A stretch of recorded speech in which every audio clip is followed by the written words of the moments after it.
Assalamu alaikum wa rahmatullahi wa barakatuh. Peace be upon you. In the previous video, we talked about the different types of water in Islam.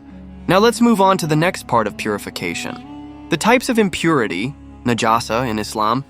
Understanding the different types of impurities is important so that we can maintain the cleanliness of our body, clothes, and place of worship in accordance with Islamic teachings. The first type is Najis Mukhaffafah, which means light impurity. An example of this is the urine of a baby boy who has not yet consumed anything other than breast milk.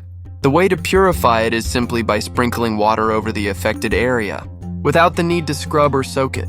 This illustrates how Islam makes purification easy, especially in situations commonly faced by families with infants. Second is Najis Mutawassitah or medium impurity.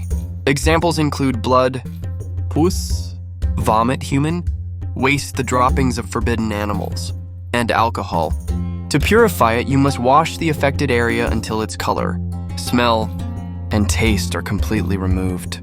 This type of impurity requires more careful cleaning, because if any trace remains, the purification is not valid. It emphasizes the importance of cleanliness and attention to detail in Islamic law. Third is Najis Mughallazah or heavy impurity. Examples include dogs, pigs, and anything contaminated by their saliva. To purify it, you must wash the affected area 7 times, and one of those washes must be with water mixed with clean soil or clay.